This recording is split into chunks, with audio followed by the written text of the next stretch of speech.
All right, I'm Connor, I'm Nate.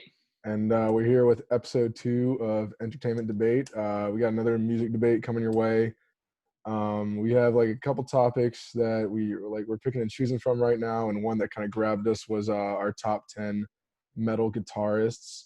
And I know Nate might want a disclaimer, but a little disclaimer that I have, just so people don't get the wrong idea. We're not talking about Eddie Van Halen or Slash or Jimmy Page or Jimi Hendrix or any of those guys. Or by the same token, we're not talking about Steve Vai or Yngwie Malmsteen. We're talking about metal guitarists that classify as heavy metal in a not hard rock or classic rock, but also not solo guitarists. We should have some episodes on that coming out soon. Those are two other topics that we discussed bringing up and ranking as our top 10 classic rock guitarists and our top 10 solo guitarists. So be on the lookout for those. But for now, we're going to get into our top 10 metal guitarists. And just for me, I found this list incredibly difficult to make. I have like a billion notes here, like scribbled down. And when I was going through it, I was listening to my metal playlist that I have, and I found it really tough just to narrow it down to 10. I had like a handful of guys that I felt bad leaving off, but also mini disclaimer, my personal criteria, and I believe Nate's as well, was technical ability as well as writing ability, and to some extent I had influence in there.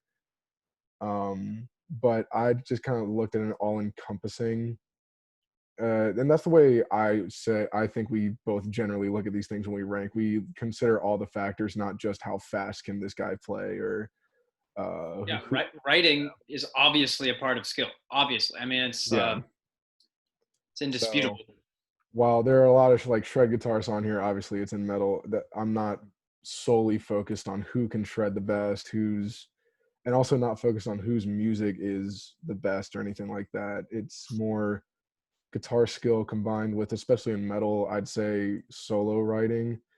To some extent with these guys is a little bit more important than riff writing, but that might just be me.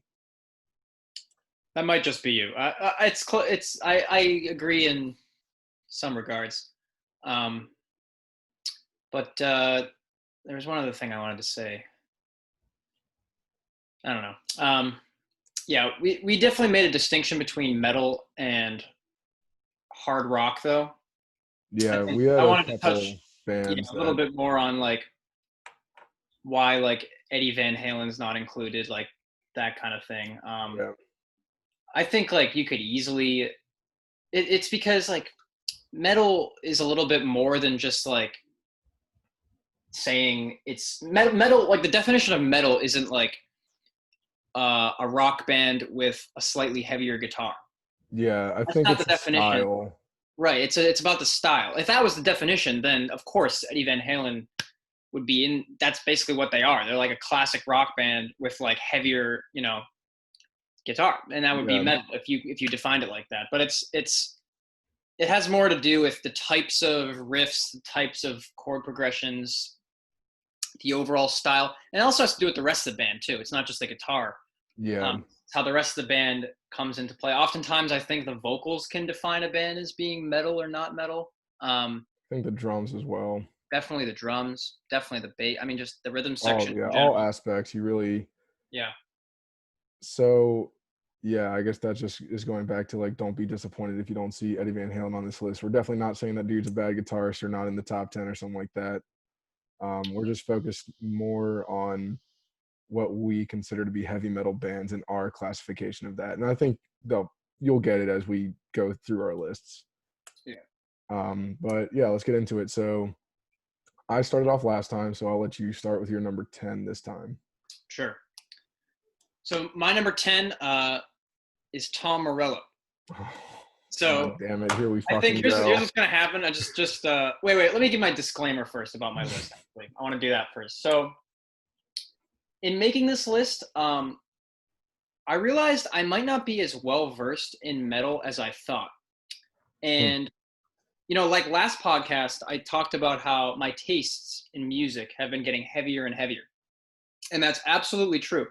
But what I think I didn't really realize was that my heavier tastes are actually a bit of a more recent thing. And a lot of my heavier tastes are not mainstream heavy. It's not like mainstream metal. It's not a lot of like famous metal bands that I've Yeah, gotten I think into. we both, like, I guess you can define recently however you want. I think both of our music tastes have at least explored heavier music a little bit more, but I went more of like the classic metal Yep. route, and you went more with the, for example, like Galactic Cowboys heavier route and Just Rage alternative. Against the Like Machine and stuff like yeah.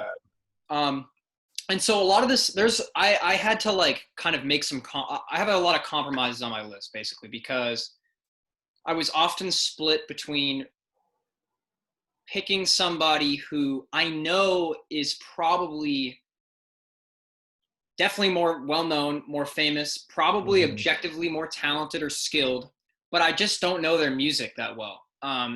And so I had to like pick between that person and then somebody else who's like nobody knows who they are, but I think they're good and they're one of my favorites.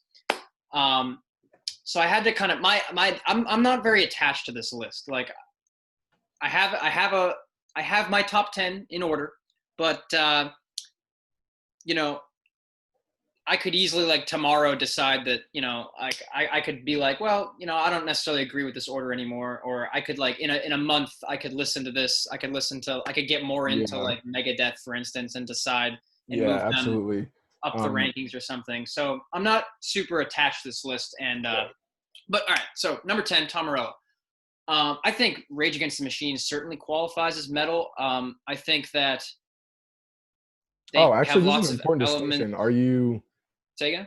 This is an important distinction, actually. Are you talking about Tom Morello's work with Rage Against the Machine Oh yeah. and Audio Slave, or just Rage Against the Machine? I'm focusing just on Rage Against the Machine, Okay. and I did think about this actually. Like, I don't really think it matters that much. I don't think his, for at least for me, like his, if I included I don't his think work, there's a huge margin in the skill right, between the right. bands. Yeah. That's what I'm right. That's my point. Like, it doesn't like it wouldn't affect the ranking, you know. So Yeah. I'm just gonna like talk about and just in the interest of simplicity and time, I'm just not gonna talk about both bands. So yeah, Rage Against the Machine. They're a pretty heavy band. Now they have a lot of elements of other genres. I mean, some people have even said they're kind of poppy. So I mean, they're rap, they're like punk, they're rap. But I think they're definitely in metal, maybe in a genre. There's probably a genre of sub metal. They're probably a I'd say rap metal. I've rap seen metal. that. I've seen them called that before. Yeah, but every element of the band, from the vocals to the bass to the drums to guitar, exhibits metal influence and a metal, definitely some core of it is metal. And so Tom Morello, in terms of ability and why he's on this list, um, his strengths to me are writing and overall creativity and sound engineering, basically. I think that's really like the three pillars of his skill. I certainly think he's creative. I just don't. Yeah. I, I can't stack him up against anybody that I have on my list. Like, honestly, not even close. But that's just my opinion. Yeah. I think I touched on that a little bit last time when I said Audio Slave was on my list. That I respected Tom Morello for what I think he is, but I think he is one of the more overrated guitarists out there. I think he's overrated too. But I really like the way that he just writes riffs and It's like interesting. He is a great riff writer. I will give you that. he That is a "Show Me How to Live" great. riff and is There is almost my favorite of his.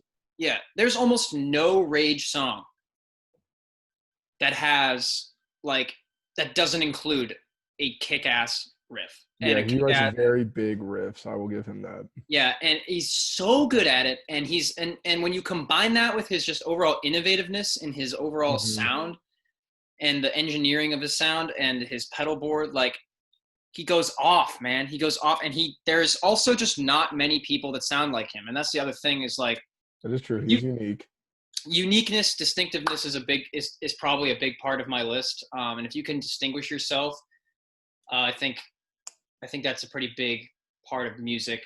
And just overall ability, because there's, especially when it comes to newer music, because there's so much music now. It's just becoming harder and harder to be unique Mm-hmm. and innovative. And yeah, I think Tom Morello for those reasons definitely deserves to be on here. And I think like in terms of technical ability, yeah, he doesn't.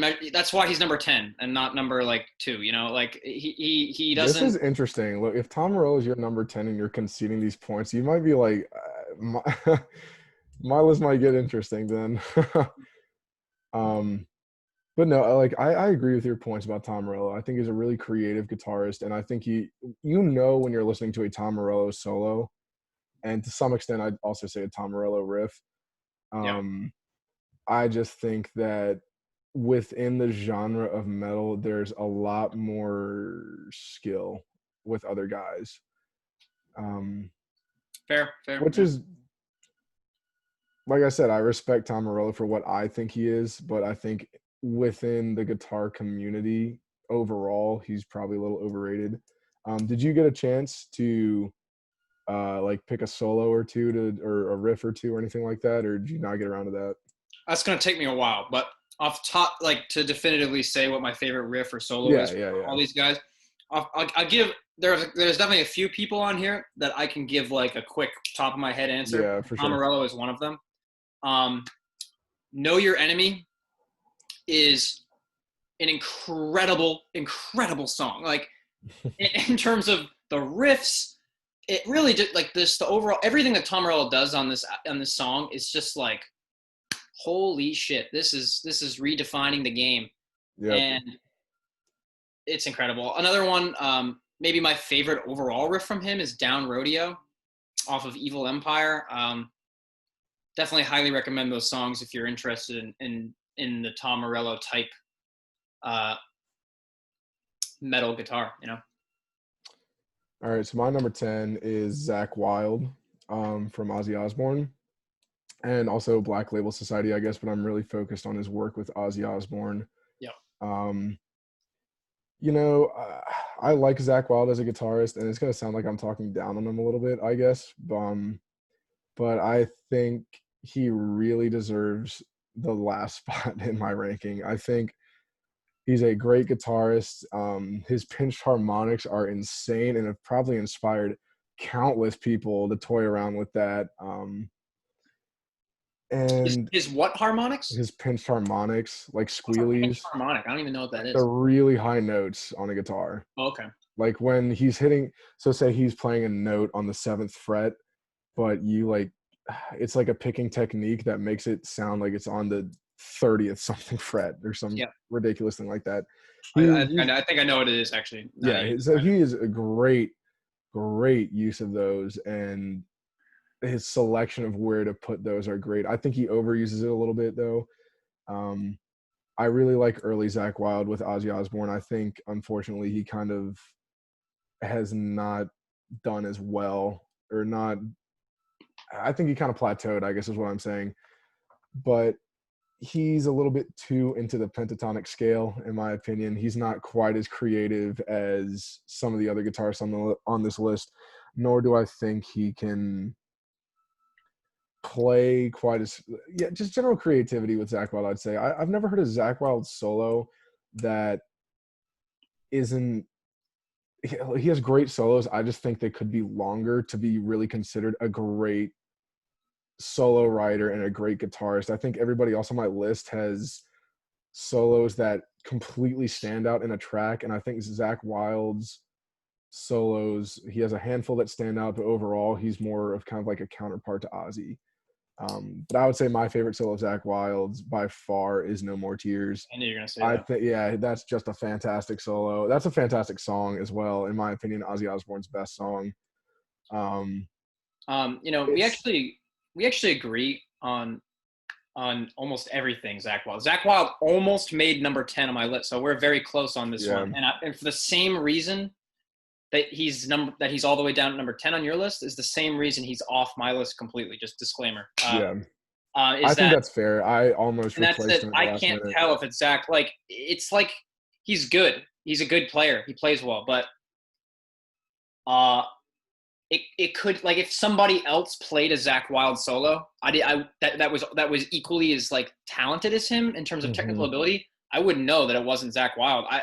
It's not, nothing about the solo is like his work, his riffs, his like it is real, just jumps out at me as being like, this guy wrote something that was really like innovative or creative. And I think really his technical ability is the reason why he's so highly regarded. And I feel like I don't think a single one of these guys on my list is only on here because of their technical ability, and that's why I left them off. And I think Zakk Wylde benefits hugely from Ozzy Osbourne's popularity.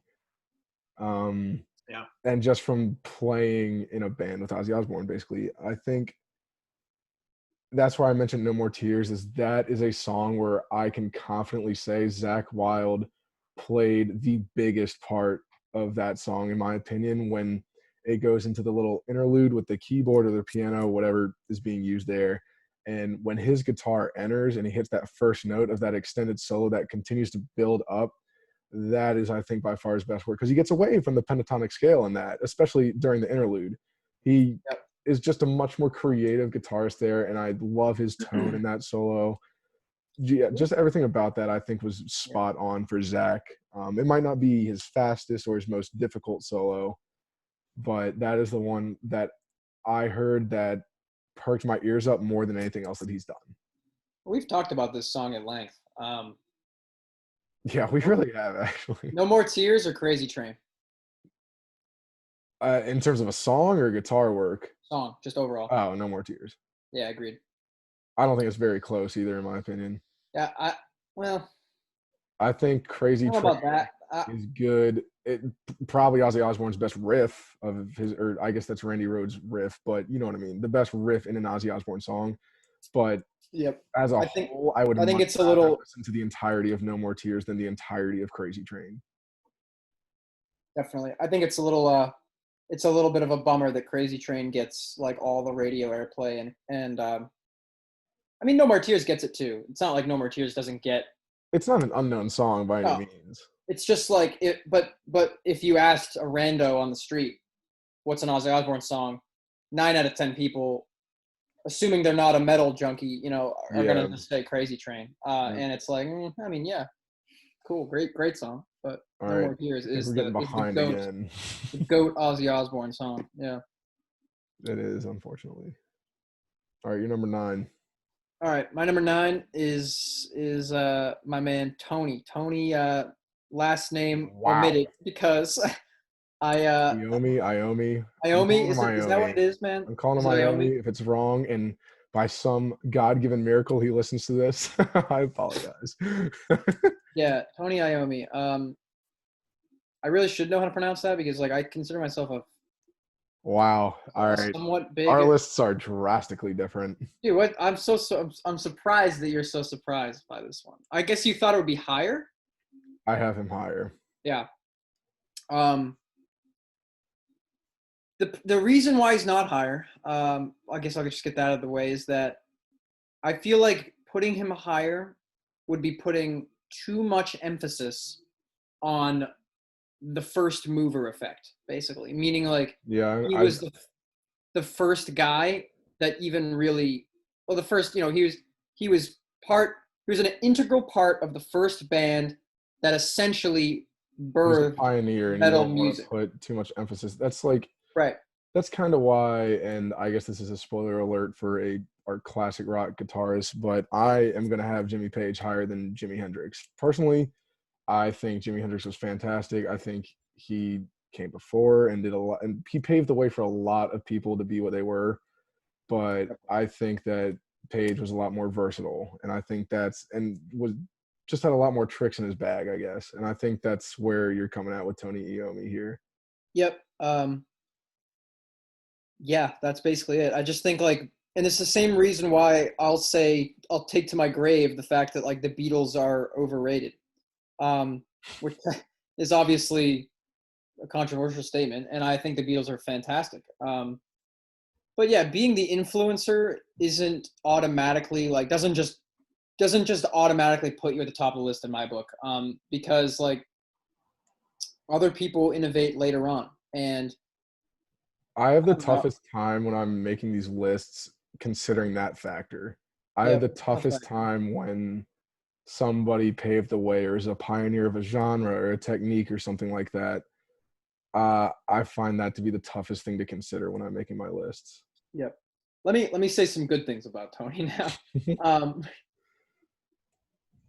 the the melodies and the riffs that he's written, some of the most timeless metal, or you could call them hard rock sometime, but just there's some of the greatest riffs and melodies ever written, and they're just timeless. They're just absolutely timeless, and I don't think a lot of them have really been bested, honestly. Like in terms of just like the core, you're talking about cores of a song.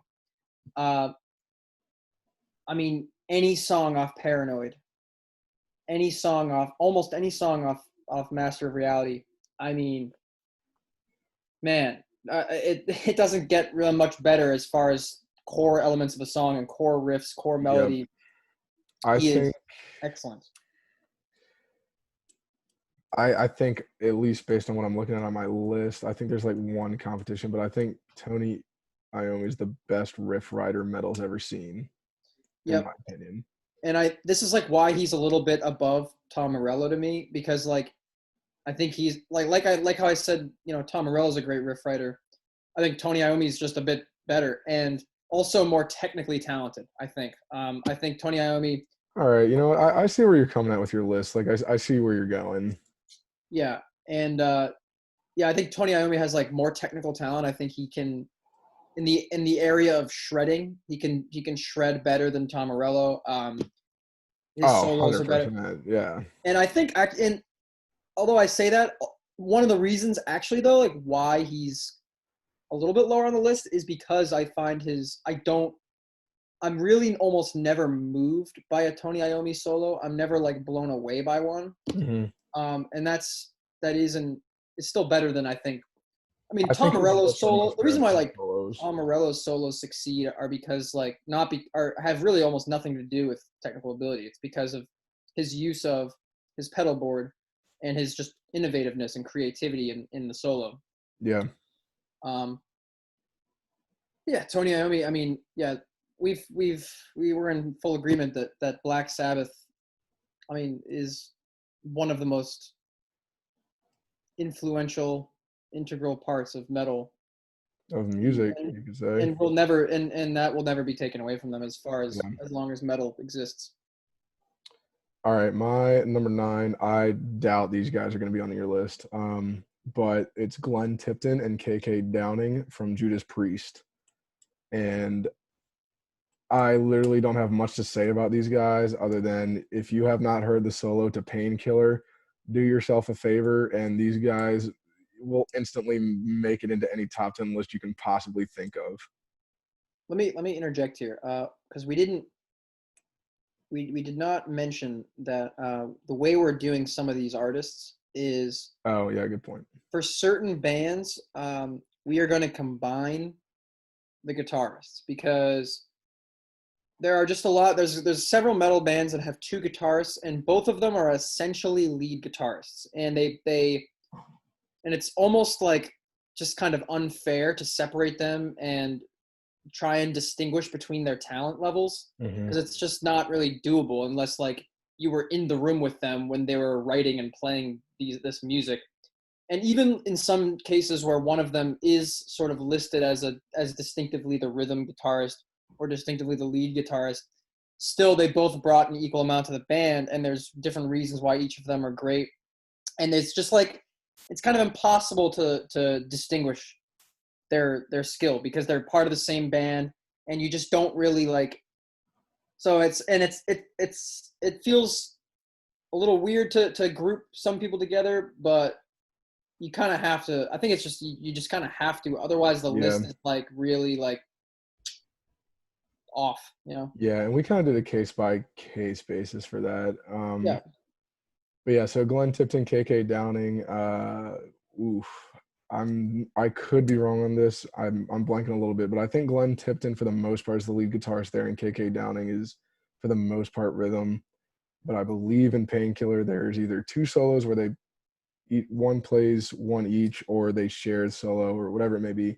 But just the Painkiller album as a whole is a fantastic guitar album. I think a lot of people don't really consider Judas Priest when you think about a great guitar band, just because a lot of the focus is on Rob Halford, the lead singer.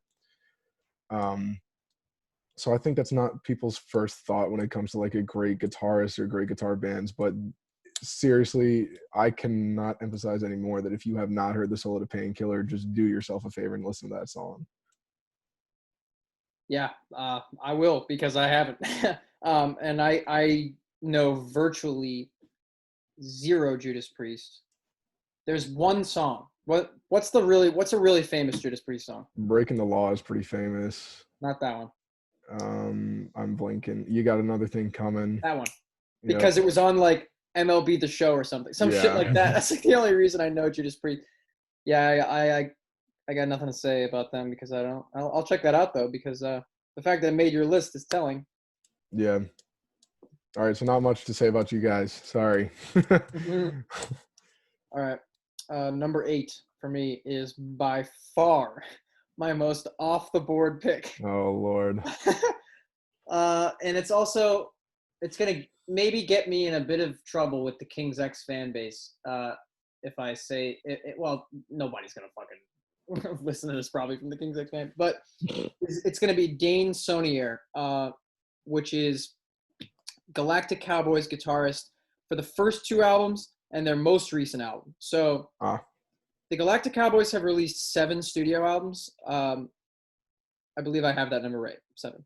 And Dane Sonnier was on the first 2 and the most recent one, where like the most recent album was from 2016 or 2017, and their most recent album before that was like 2000. So they basically broke up, like, and then he kind of came back, and they had like a reunite. They reunited the original lineup, and that's why he's on the last album.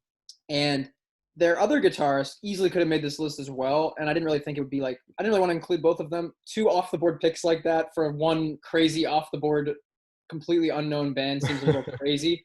So I left the other guy off, Wally Farkas.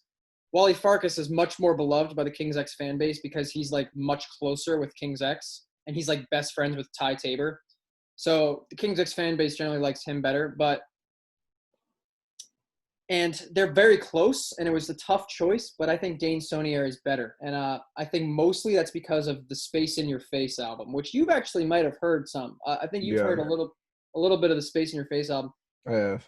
And again, this is just another guy who his writing ability just kicks ass, dude. No single song I've ever heard from this guy has ever included a bad lick or a bad melody or a bad riff or a bad solo or any, like, the guy just writes kick-ass stuff. I just groove so hard. Everything that he writes, he just writes really groovy stuff, but it's heavy and it's melodic, and he's even like a really good thrash guitarist too. Really good. I mean, and I love the Galactic Cowboys heavy tone. I love their tone, and for Wally Farkas too across the board. But Dane Sonnier, I'm sure if he ever sees this, he'll be absolutely blown away that he made a top 10 metal guitarist of all time list. Absolutely insane. Probably, he's a chiropractor now. But let me tell you, Galactic Cowboys, Dane Sonnier. I mean, this guy, I compare him a lot with like. I view him as being heavily Metallica influenced. As are a lot of people who came after as are a lot of yeah. people.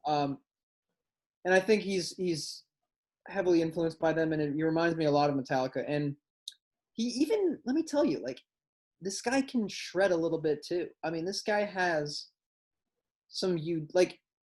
he's technically very talented. He writes amazing stuff. I mean, it's just like, and I really. And if I'm comparing him to like my previous 2 guys, like Tony Iommi and Tom Morello, like, again, when it comes to like writing riffs and stuff, like, this guy is still, it's just a little bit better than them, in my opinion. He just writes like the stuff that he's written, the riffs that he's written, the melodies. I just like them a little bit more. It's close. Like, it was a tough decision, but that's why he's on the list. That's why he's number 8. Dane Sonnier. All right. Well, kind of like my number 9, your number 8. I don't have that much to say about. I mean, I've heard Galactic Cowboys, sure, but I don't think I've really given it a focus enough to listen to comment on like their guitar skill or something like that. Yep. So my number 8, which I'm hoping they're higher on your list, the Iron Maiden guitarist, Dave Murray, Adrian Smith, and Janick Gers. And the reason I have them a little lower. Who's the last guy? So Iron Maiden brought in another guy when I believe Adrian Smith left. I forget, but they have 3 guitarists that they tour with now, and Janick Gers is one of them. He's not the original lineup though. Okay. So the 3 of them, and the reason I have them at 8 is because when I was considering the factors that something I really look at, especially with these guys and my next 2, are because I consider them to be somewhat similar, I guess. The combination of speed and tone really makes a difference to me in metal. And I don't think Iron Maiden has done anything that innovative with their tone or anything that's really made me stop and perk up when it comes to the sound of the guitar. I think they write some insane riffs, some super influential songs, obviously, in Iron Maiden's catalog that paved the way for the genre and really took it to the next level. However, like I said, I think those guys are absolutely fantastic guitarists, but I just don't think it's as technically demanding or as tonally great as the guys that I have above them. And I also credit Steve Harris a lot, Iron Maiden's bassist, in the writing factor and the riff writing. Like, he wrote the majority of the riffs and the lyrics in Iron Maiden's catalog. So that's why they're at number 8 and they're not higher. I really respect their ability as guitarists, but I think there's just some things that keep them not being in that top 2 or 3. And also my favorite solo of theirs is Power Slave. Power Slave. Oh yeah. We're going to have to do a bassist list someday. Yeah, that'd be a good one. Yeah. But that's my rationale for having them at 8. I think if I could say this about a lot of guys, actually. If I was talking about how much I enjoyed their music, they'd probably be in 2 or 3. Right. But just for the reasons I said, I think they can't be any higher than 8 or any higher than the guys I have coming up. Yeah, I pretty much agree with all that. Yeah. I think they kind of like almost are a slightly worse version than some of the other guys that I'm sure are going to be on your list. You know what I'm saying? Like, the combination, especially when it comes to the bands that have multiple guitarists, I think that they're going to be slightly behind those guys. You know, like they're like slightly worse versions. Yeah. My number 7 is a pick that some people might consider off the board. I don't think he should be off the board. And that's Adam Jones of Tool. Here we go again. And this is going to be like the like, he is possibly the least talented in terms of technical ability on this list. Possibly.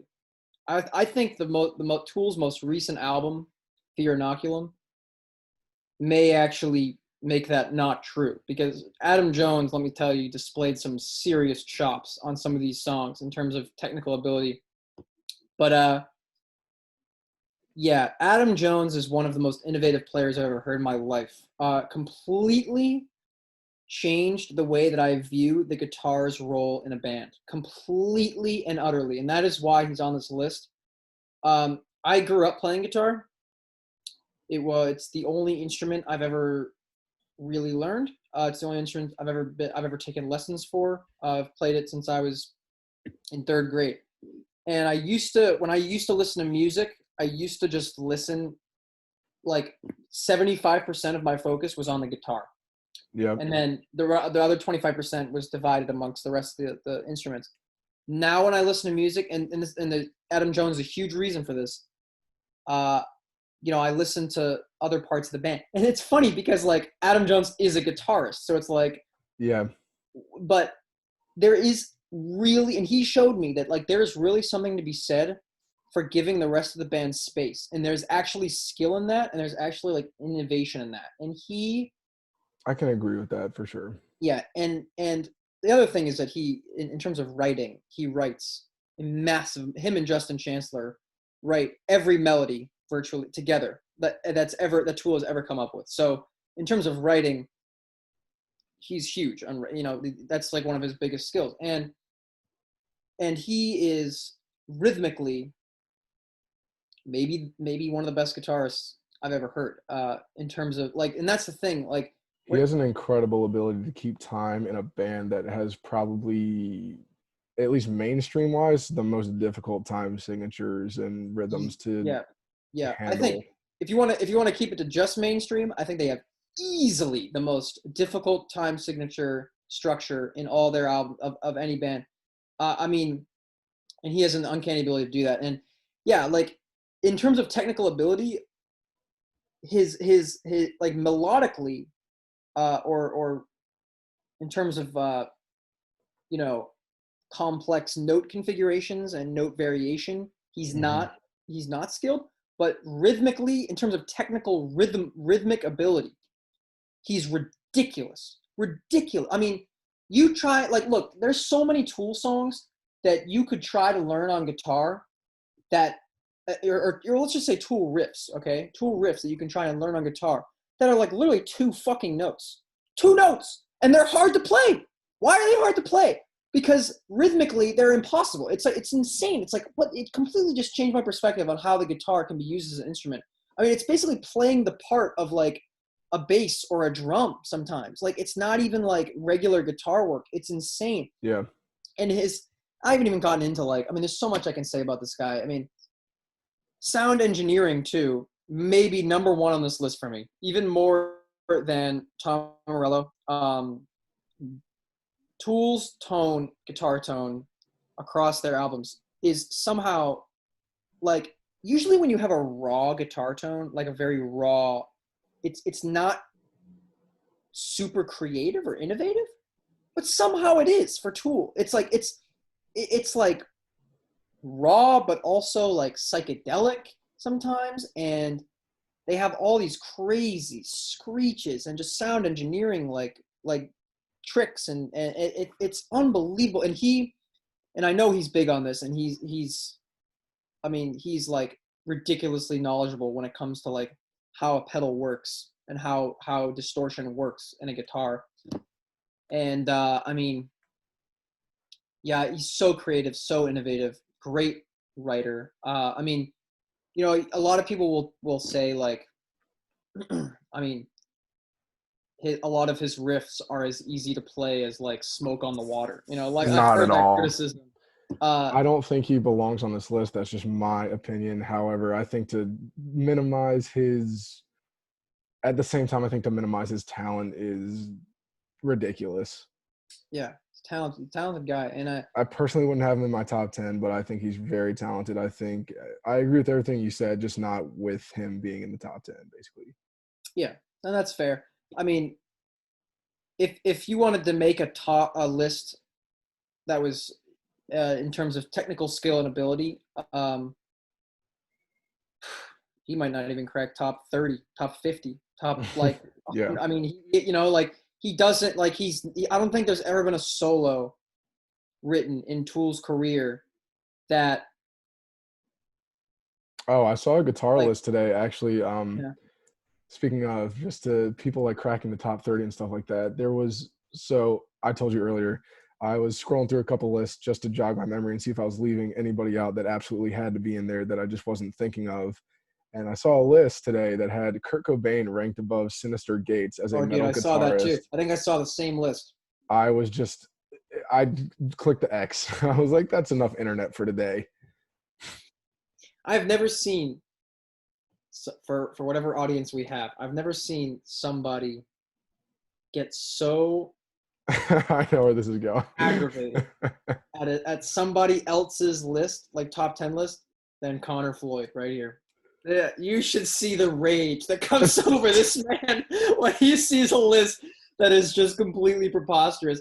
I mean, it's truly a sight to behold. It's like it's honestly, it's admirable, man. I don't know, it's crazy. Maybe we can do an episode where we find a list that I haven't seen yet, and I can just scroll through it. Yeah, I'd love to see your react. We need to do a react. We need to do a reaction video, dude. That's what, Yeah. dude. I just thought we should do a reaction video to something. Yeah, we need to do like an album reaction or something like that. If by some miracle we have any fans out there, send us some suggestions for our reactions. Definitely. You know what I'd also love to see? I'd love to see somebody reacting to one of your lists, and then I'd love to see you, and then I'd love to see you react to their reaction. That's what I'd love to. I'd love to see that. That would be so funny. Oh, God. All right, my number 7 is Dimebag Darrell of Pantera. I think that guy. I feel like when we're in the 5 to 10 range, I give reasons why they're not higher, instead of why they're not in the top 10. Look, Dimebag Darrell can rip it up with anybody on this list. Any metal fan knows that he's a huge factor in metal still being alive today since Pantera's heyday, and before they were a metal band. So yeah, that was their heyday. In the early 90s came when grunge was taking over the planet, and they kept metal relevant, and they kept the guitar more relevant as an instrument than I would say, because with the grunge era, I'd say a lot of the focus was on the singers, as opposed to the guitarists for the most part. And Pantera and Dimebag Darrell specifically are owed a huge debt of gratitude for keeping metal popular and for kids picking up guitars and listening to that genre and stuff like that. However, his tone is absolute shit. It is horrible. He, great riff writer, and it to some extent the tone works on his riffs. With the solos, man, you gotta stop using solid state amps.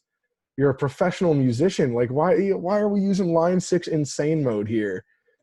I just can't explain why he chose to stick with solid state amps that really, if he took a tube amp and just turned the reverb off or had a pedal with no reverb, whatever you want to do, if he used that, and I'll even give him the solid state amp on his wrist, because I think that does work. I think that sound works great with Pantera. But I mean, when you look at a song like Floods, which, by the way, Floods is, I think, his best solo, and I think that's a pretty popular opinion. That's on the Great Southern Trendkill album. And The Sleep is, I think, a hugely underrated Pantera song and a hugely underrated solo of his off of Cowboys from Hell. Those solos could be taken to the next level by just using whatever you want to use, like an Orange, a Vox, a Marshall, what's it called, a PV, whatever you want to use. I just think he could have been in the top 2 or 3 if he had done a little bit more for his tone instead of having the same tone. They kind of fall into the Iron Maiden trap, I think, that I was talking about, where I don't think there was enough tonal variety, specifically in his distortion, in their catalog. I think it was insanely creative with a clean guitar and even acoustic in some songs, but when it comes to the metal aspect of Dimebag Darrell's playing, I think he left something to be desired, which could be considered egregious. I saw him at the top of a lot of lists, which I'm not on board with that, but yeah, that's just me.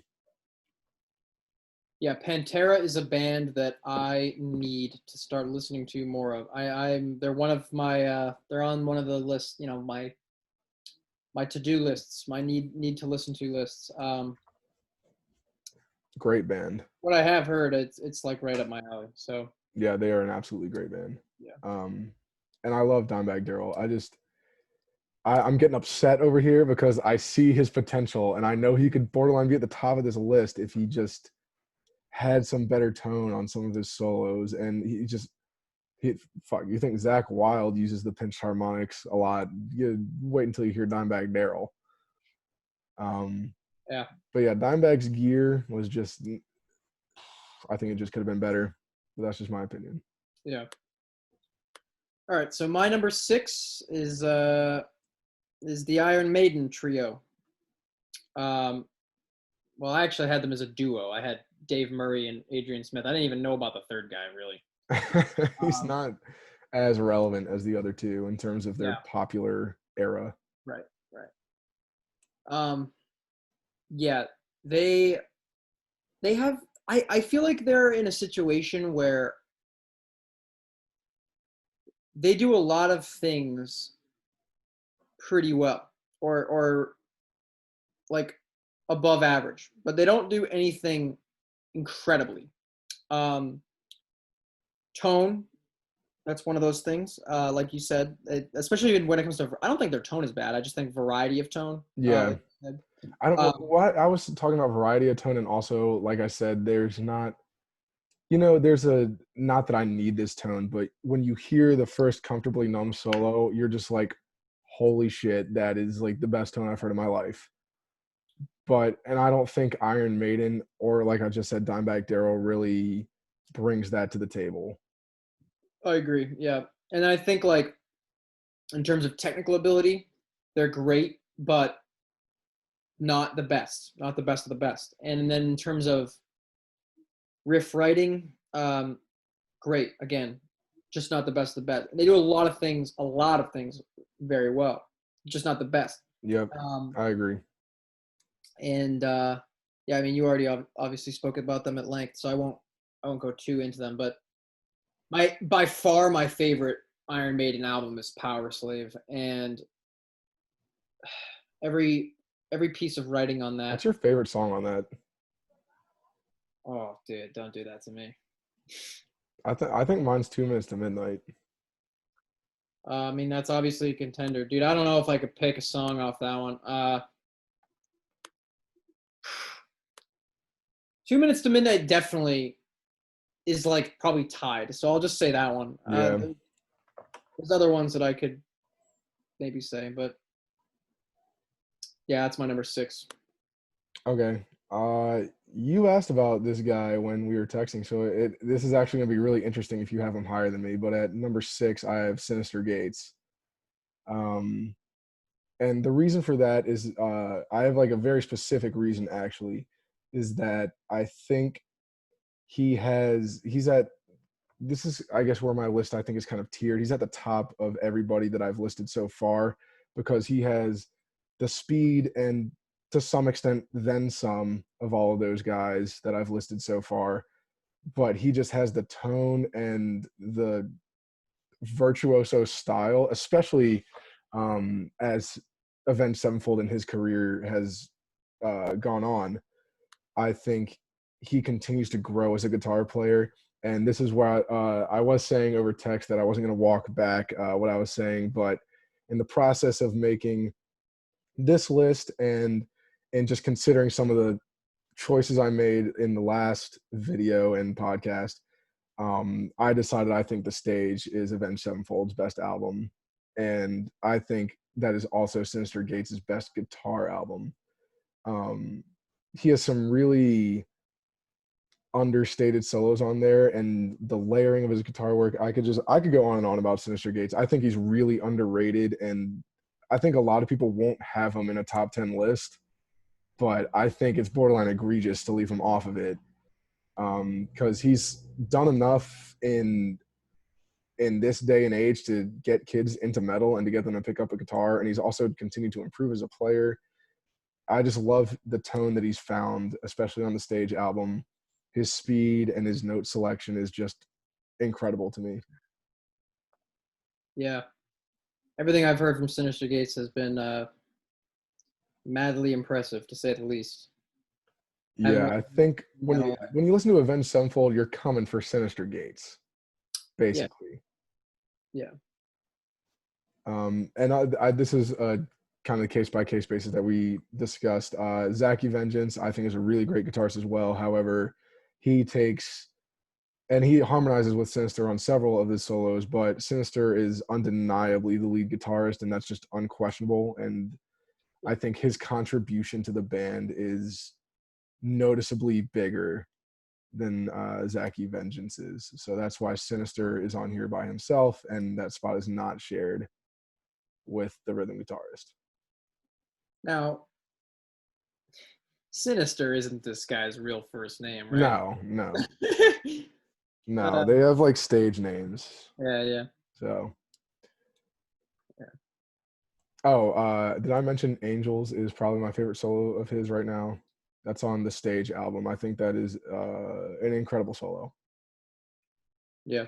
Tonally, within the context of the song, with Brooks Wackerman's drums behind him, that solo is not mentioned when you talk about Synyster Gates, but I think it's up there with his best work. Yeah, let me actually I wanted to mention this. I even made a plan to mention it before this podcast, and I forgot already. Backtrack to Adam Jones, best guitar work, especially if you want to be if you want somebody to prove to you that his technical ability is actually like nothing. Yeah. Is the song Tempest off their most recent album. He goes off, man. I mean, and the greatest part is that he goes off in a way that still retains everything that makes him unique and innovative. Like he doesn't like try and be somebody he's not. He doesn't he doesn't try and shred and be like, look, I can shred too, like Iron Maiden or Megadeth. He like exhibits technical ability within his realm of creativity, of his own unique style. And it's fantastic. So Tempest is my pick. But my number 5 is Dimebag Darrell. So this is, again, we're getting into some people that I just need to listen to more of, and and then for that reason I'll have a ton to say about them, and maybe they would be higher or lower if I listen to more of their discography. But from the little I have heard of Pantera and Dimebag Darrell, he rocks, man. I mean, he brings the fucking heat.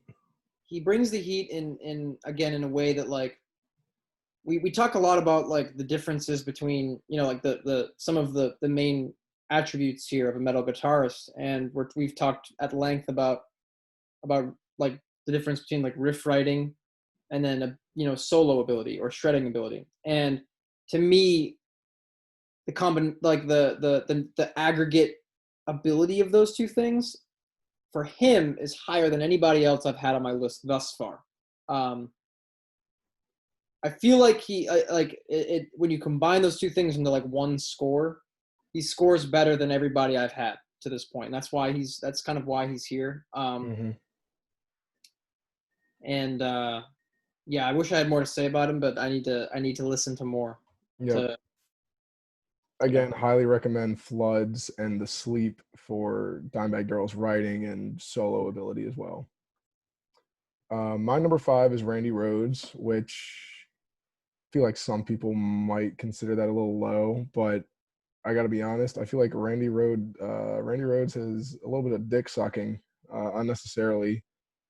I mean, unfortunately, the guy died and really only played on 2 albums with Ozzy Osbourne, and he was a member of Quiet Riot before that. And as far as I'm aware, you can't really get the albums that he played with Quiet Riot on because they were released in Japan. So, that being said, I think Randy Rhoads is an incredible guitarist. He combines an almost classical style with metal and really brought that kind of style to Ozzy Osbourne's first 2 albums. That has that, what's the word I'm looking for? Almost brings a fear factor into metal, which I think is really, especially on the song Mr. Crowley, which I have down as his best solo. But what Randy Rhoads really brings to the table for me is his awesome clarity and his just awesome tone. He, other than one guy left, I would say Randy Rhoads probably is the best tone on this list. He just really, note clarity, note choice, and the style of his solos are just perfect within the context of the song. And unfortunately, we only got 2 albums of him with Ozzy Osbourne. I wish there was more, but just body of work wise, I can't put him higher than 5th. Yeah. Randy Rhoads. I guess I another guy that I don't really know enough of, because other than like the mainstream songs that he played with Ozzy Osbourne, don't know a ton that he did. And again, what do you think? So you know how you said about Zakk Wylde that you feel like he isn't distinctive enough? Yeah. Do you think that Randy Rhoads is a lot more distinctive? Yeah, he's his tone, that's what distinguishes a guitarist to me really is their sound. And I think Randy Rhoads' sound is one of those, to me, instantly recognizable if I'm listening to metal, whereas Zakk Wylde could really, and I hate to say it because he's my number 10, but it could really just be any old player. His sound, now his note choice I think is pretty damn good, but I think Randy Rhoads is a bit faster. He's a bit more creative. Um, he just has a perfect blend in solo writing, and also wrote probably a top 5 riff of all time in Crazy Train. So Yeah. you got to give credit where it's due. But I think a lot of people have him in a really high spot, like 1 or 2, or would consider putting him there, and I just can't get there considering he's only got 2 albums readily available for us to listen to. Yep, I agree. And that's why. Yeah, that's the same. I feel like I had that problem with both. Well, it was the combination of the fact that he, for me, yeah, like I don't know enough of his music, but also he doesn't have a ton of music that I Yeah. can know. So, yeah. All right. My number 4 is the combination of Kirk Hammett and James Hetfield. Ooh. All right. So, I mean, what's there to say, man? These guys are the high priests of metal, you know? And Metallica made metal be like one of the most popular terms to define a genre by, you know? And they just have They an really defined the abundant. genre, honestly. Yeah, they did. They defined it. They made, yeah, they absolutely gave it a definition. And these guys have such an absurd plethora of good riffs, good melodies, great writing, great solos. I mean, it's just a crazy amount. Yep. And they're like, if I had to pick something that they lack in, I don't know that there's a ton, really. Like, there's not a ton to say that they lack. I mean, you could maybe say that some other people that are in the top, you know, my top 3 have a little bit more technical ability than them, and they can shred a little bit better, but not by a crazy margin. I mean, well, there's at least one guy who might be by a crazy margin, but you know, they're just great, and I think in terms of tone, I don't think they are the best ever at tone, but they certainly, I feel like, almost never had a bad tone, and it was a very desirable tone. I mean, to me at least. And I think they really, not only metal, but they really defined thrash metal too. And I think, like we were talking about earlier, even though we're grouping them together, there is somewhat of a distinction to make between Kirk Hammett and James Hetfield, maybe, in terms of their skill sets. Kirk Hammett maybe being on the more solo-driven skill set, and James Hetfield being the more rhythm-driven skill set and writing-driven skill set. But you can't have one without the other. No. Not in this case, I don't think. Right. Yeah. Yeah, I totally agree with everything you said. I think I value that a little bit more.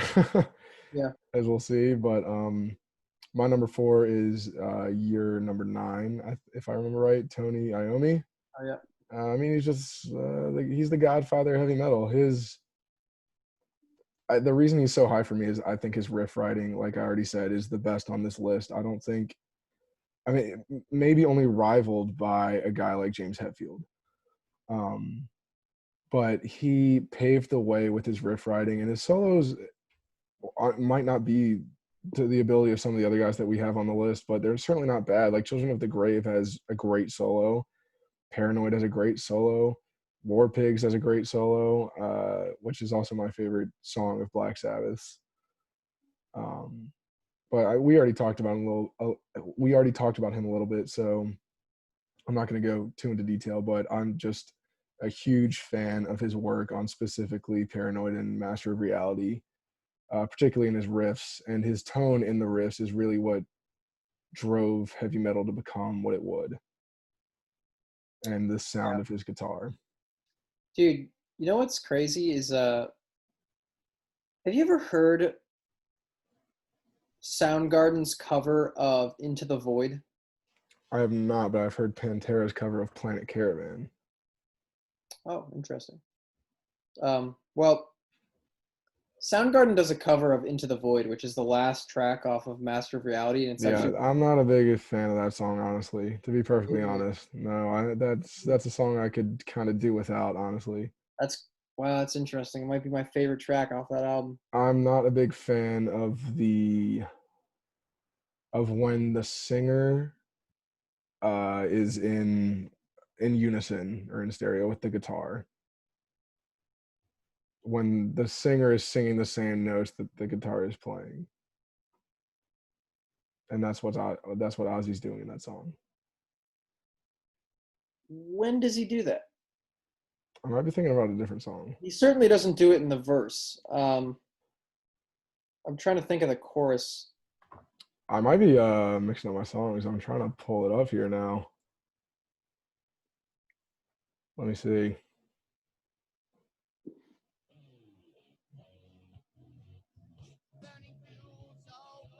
Oh, no. Okay, yeah. So he actually doesn't do it. He's not exactly like it, but it's just I'm not a fan of Ozzy's vocal track in that. It's a little bit drony. He kind of drones. Yeah, I'm not a fan of Ozzy's vocals in that song whatsoever. Yeah. I love that song. But the point I was going to make was, like, if you listen to Soundgarden's cover of that song, Mm-hmm. and I am a huge Soundgarden fan, but it's trash. It's trash. That cover is trash. They don't get it right. The guitar, Kim, what's his name? Thale. Yeah. Great guitarist. Yep. But for whatever reason, he doesn't get the riff right, man, and he doesn't play it right. It's like, I don't know what it is, and he doesn't get the tone right, he doesn't get the riff right. Something about it's just way off, like way off, and I don't know what Tony Iommi is doing so differently, but I don't know. It's just a weird note, weird side note. All right, I'll go on to number 3. Yep. Which I actually have as Synyster Gates. Really? Wow. Yeah. Maybe a little higher than you thought I would have him. Yeah, I mean, at this point, I was assuming he wasn't making the list, but I need to see the same level of creativity he had on the stage in at least another album before I bump him up to my top 3. And again, this is another guy who I need to listen to more of. I'm not a big Avenged Sevenfold fan, but what I have heard has just been madly impressive. I mean, just primarily in terms of technical ability we're talking about here. So far on this list that he has probably the highest technical ability of anybody on the list previously. And that's really the distinguishing thing is just there's really something to be said for your ability to shred, really. I mean, and what is, like, I mean, why is that so important? I mean, well, when you can just play, you know, when some guitarist can come up with a melody that consists of like 5 different notes in a various sequence, that's great. But when somebody else can do it, can make it 3 times as interesting, with 10 or 15 notes or whatever the fuck. I mean, like, and also in a much higher succession, in a much more rapid pace. It's just really, it's really interesting. It's just really like it really it hooks you, and it just really sucks you into the song. And I mean, look, he's really good at that. I mean, his solos, even shreds a little, like, even like from what I've heard, his just his like the riffs that he plays in a verse or a melody will be technically very difficult. And in terms of difficulty, I mean, his difficulty translates to just sounding good. I mean, it's he marries those two things differently. He's not just like shredding for the sake of playing a difficult part. It actually works extremely well in the context of their music, and it really captivates the audience, and it's why they're such a fun band to listen to. Yeah, they are a really fun band to listen to. Yeah, and they get a lot of hate, and I'm honestly not sure why. Not sure why what? They get a lot of hate. Oh, yeah. I don't really see it. They're great musicians. I don't really see it either, to be honest. Yeah, I don't know. But he kicks ass, that's for sure. I mean, yeah. I need to listen to more of same with like Dimebag Darrell, I guess, in this regard. These are probably the 2 people on this list that I've listened to the least up to this point in the list. So, if I listen to more of his work, he could drop spots. He could, maybe because like most of the stuff I've heard from him has been his best work. So yeah, I think I already have him at number 3. So like it's kind of hard for him to get better. Yeah. So it's possible that like I'm giving him a little bit maybe too much credit, but yeah. But I've been mad impressed from what I've heard. So. Well, I already mentioned Angels as a kind of underrated solo of his, but if you want a mainstream example of his guitar work, Beast and the Harlot is absolutely disgusting lead work. A combination of speed and melody that is perfect for him off City of Evil. But I'll go to my number 3, and that is Dave Mustaine and Marty Friedman of Megadeth. Really kind of unfortunate that those 2 didn't have a longer career together. I think Friedman was only with Megadeth for 3 or 4 albums. But goddamn, the one he came into, Rust in Peace, is one of the best metal albums of all time. I mean, and since I have both of them on the list, I think that the best guitar work, because Friedman is mostly the lead player here, his best work is on Tornado of Souls, basically without a doubt. I think that's widely regarded as one of the most difficult, if not the most difficult solos to play. However, if you want a great example of them playing off of each other guitar-wise, Holy War's The Punishment Due, also off Rust in Peace, is my favorite Megadeth song, and I think just a ton of creativity in that song, a ton of different riffs. I mean, they have like 5 all-time riffs thrown into that song. It's just incredible writing. But the reason they're not higher is because I think the 2 above them, the 2 spots above them, are just better writers. I think, for example, I think they're technically better than James Hetfield and Kirk Hammett, but they can't write the way those 2 can. Yeah. Interesting. So yeah, they're actually my number 2. Dave Mustaine and Marty Friedman. And again, this is like part of the reason why I don't have a ton of I don't have a ton of convictions when it comes to this list, because I have them as my number 2, yet there's still somebody who there's still like I still need to listen to way more Megadeth. I haven't listened to nearly enough Megadeth.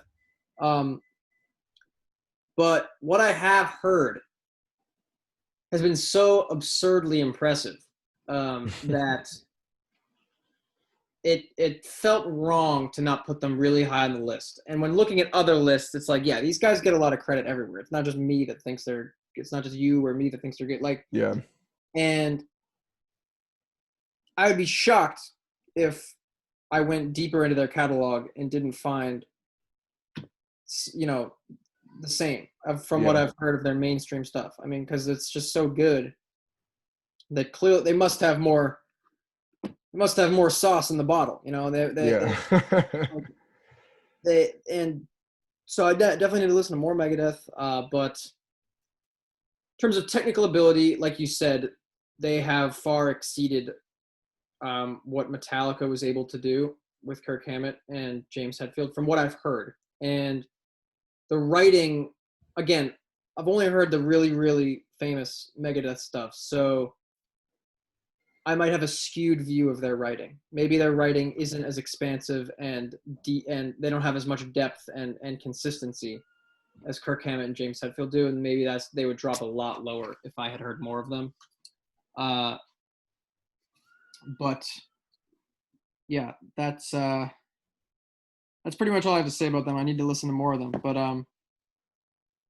I've just been like, again, when it comes to like technical ability and just being just kind of awestruck by what a guitarist is able to do with that instrument. That's a huge and just one of the biggest factors especially in the genre of metal. Yep. These guys have proven, even through the few things I've heard, that they clearly deserve to be high on the list. Number 2, again, like Synyster Gates, I haven't listened to enough of either, and he was my number 3. So like these guys could either be interchanged if I got more into this mainstream metal, or they could all drop. I don't know. But yeah. Well, that was easy. I guess that was my number 3 and your number 2, so we can just move on to my number 2. Hetfield and Hammett are my number 2. Kind of like I just said, I think they're the best guitar combination in music history.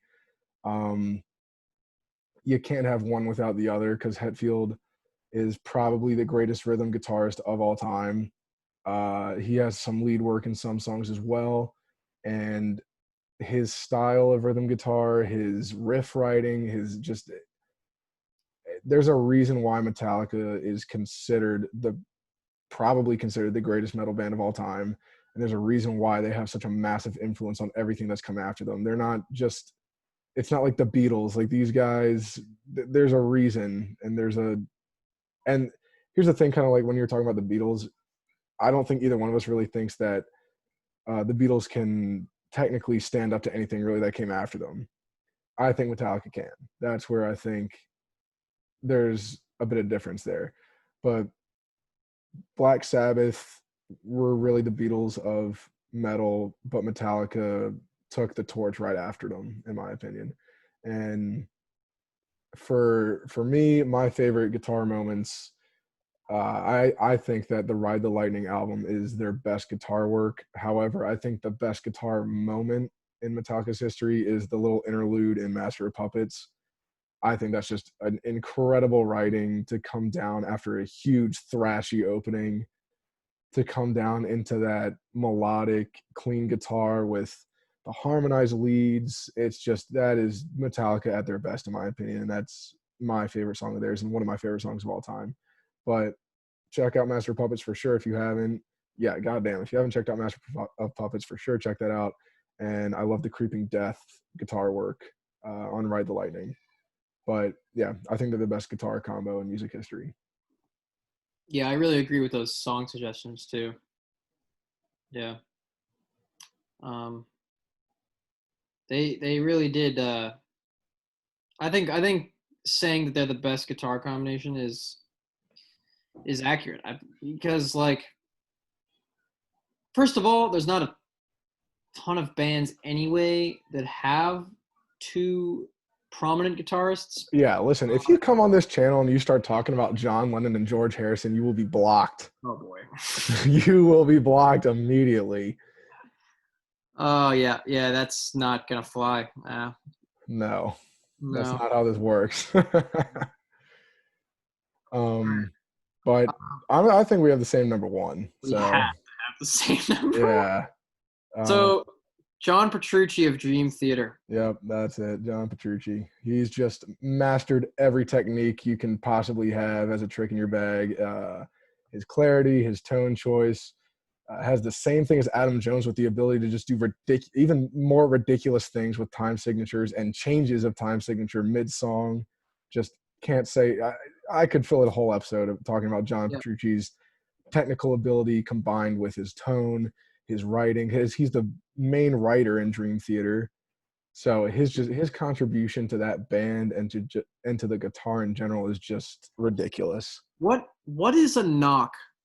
What is one knock of John Petrucci that you have? He uses a shitty guitar. The Music Man? Yeah, no thank you. Okay, and that's my one knock. I don't like his guitar. Besides his equipment, do you have any other knocks of him? You can't knock the guy. I don't know. He could stop dyeing his hair. Right, like the guy does every element of what makes a metal guitarist great. This guy has taken it to the max, and then increased the max, then gone beyond that. Literally everything that we've said, every good thing we've said about a guitarist on this list at this point, he does, and he does it better. I mean, that's what really became clear to me is when we were talking about Adam Jones and his like we were just saying, his ability to keep rhythm and keep in time. John Petrucci doesn't have a rhythm guitarist to do that. He has John Young, probably the best bassist around, but he is doing all that work himself, and he's also writing all that stuff for the most part himself. Yeah, and he is probably the only guitarist on this list, and the only guitarist I can think of that is like rhythmically incredible as far as changing time signatures and dealing with complex things, but also shreds. Like, and he can translate that rhythm into lead. Yeah, he'll shred over a complex time signature. Like, nobody in the world does that. Nobody, literally nobody. And he like I said, everything great I said about Adam Jones, he does that, but shreds. he'll it's insane. It's absolutely ludicrous what this guy does. He produces note sequences and melodies and riffs and solos that audibly, to me, should not be possible. They don't sound possible. It sounds like it was made in a computer. It's like, how could somebody physically produce this on the guitar? I don't know. For the record, if Metropolis Part 2 was made a year later, that would have been at the top of my album list last time. It would have been a really painful. It would have been a painful decision between that and Lateralis for me, but easily would have been. It was 99, right? That came out. Yeah. So close. Just 1 year later, that would have been at the top of both. Our 1-2s would have been the same then. Yeah. But actually, this is really funny that we both have Petrucci at the top because oftentimes, as I think you can kind of see based on our overall lists, we generally enjoy the same genre of music, but our subgenre tastes and our appreciation of bands varies widely within the genre of rock and metal. So it's kind of interesting that we've had the same number one twice in a row. That's it. That is interesting. Yeah, we seem to recognize like the best of the best as being as we agree on that, you know. Yeah. So my solos for Petrucci were Under a Glass Moon and Fatal Tragedy. Those were two that I thought stood out to me when I listened to Images and Words and Metropolis Part 2 just because those are my favorites by Dream Theater. I have listened to a good bit of the other albums, like I think I mentioned last time, but those two are ones that stood out to me on my re-listening. Dude, I almost don't even want to say. Oh, you could pick any song, honestly. Don't get me wrong. And it doesn't matter. Just randomize it, bro. Go in and randomize on the computer. It doesn't even matter. I can't even really say. I will say. I could maybe pick an album to showcase his ability the best, and that's probably Train of Thought. Like I said, I've talked about that album at length probably in the last podcast. again, this is just an album where the whole entire band is they're just smacking their dicks on the table and they're just being like, "Yo, we crush We're fucking everybody. here." Like we just crush you all." That's what they did, and John Petrucci being maybe the most talented member, maybe of Dream Theater. I'd say certainly, in my opinion. It's hard because like when you start comparing it with other instruments, it's kind of like, it's kind of not really comparable, but. Yeah, and so he has obviously showcased a great deal on that album, and it's mad impressive. And dude, John Petrucci is a freaking god, a god. The only person I can say on this list is certified god OG status. Like it's uncanny what this guy can do. Unfucking. I think the most incredible musical thing I've seen live is when we went to Dream Theater and saw them play Metropolis Part 2 in its entirety. I remember walking into the venue and going there and knowing we were going, all that stuff, all the build up, and not comprehending how that could be replicated in a live setting. Yeah, we were thinking about, like, on the way there, we're like, yeah, we saw Dream Theater at the Orpheum in Boston together back in April of 19, right? 19, yeah. And, well, definitely not this year because COVID. Yeah.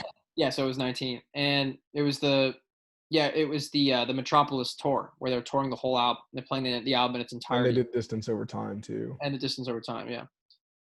Dude, he literally, like, if you were a crazy conspiracy theorist skeptic, you'd be like, yeah, that wasn't real. Like he overdubbed it. That was basically like lip syncing because it was so eerily precise and he just missed nothing. No, not a note, just craziness. I mean, my ears have also never recovered. Huh? I said my ears have never recovered. Oh, yeah. Loudest concert I've ever been to. Yeah. Dream Theater is not made for that venue. Yeah, that was small. That was – I'm glad – like I almost always prefer that kind of venue. Yeah, for sure. I don't know if it was the overall best venue for Dream Theater. Could have been a little bigger. But, yeah, I mean – oh – he's so good. Okay, I'm gonna try and knock him. I'm gonna try. So this is my knock. But here's the problem: is I think you can actually make this knock against virtually any metal guitarist, at least any metal guitarist that is classified as a shredder. Put it that way. Mm-hmm. Is that it's almost too robotic. It's almost like it was made in a computer, and it's like he doesn't have the same like inflections or style or feel or emotion as like a Jimi Hendrix type player. But the problem with that is that doesn't really you can't really have that in his genre of music. It doesn't really go together. It doesn't really. You can't really add that much feel when you're playing at the level that John Petrucci plays at. Like, you can't, like, it's just not really a thing. So it's not really, again, I'm like literally reaching to knock him for something. And that's really, the only thing I like considering it that I could potentially knock him for is that for all the things he does great, I don't think he has too much tonal creativity in his solos. Solos, I agree. Yeah, in his solos. But his tone in general. Fantastic. Yeah, no, his tone, he has great tone. I'm not knocking the quality of his tone. The creativity in his solos is a little I agree. Predictable at times. Predictable, and I don't think he changes his tone all that much in his. Nope. You know why he doesn't do that? Because he found a great tone. No, I'll tell you. The reason is because of Jordan Rudess. Oh, okay, yeah, that's true. Whenever they want to have some kind of an instrumental solo that's in the realm of shred, mm-hmm. They want to have a more diverse, less heavy guitar, screaming guitar centric tone. They just be like, hey, here's our kick-ass keyboardist Jordan Rudess, and he comes out with this fucking guitar-like keyboard and just shreds on that, and that's a different tone. And so they don't even really need John Petrucci to be diverse in his tones when he solos. if they ever want a slightly different tone on their solo, they just bring in Jordan Rudess, and it's like perfect. And then John Petrucci just plays the rhythm section, you know, on that, and that's like beautiful, or the melody or whatever it is. If they didn't have a Jordan Rudess type character, then maybe that would be more of an issue, or maybe he would be more diverse in his tone in that case, because he That's would. true. But yeah, so that's our top 10. I think we've exhausted the topic. Yeah.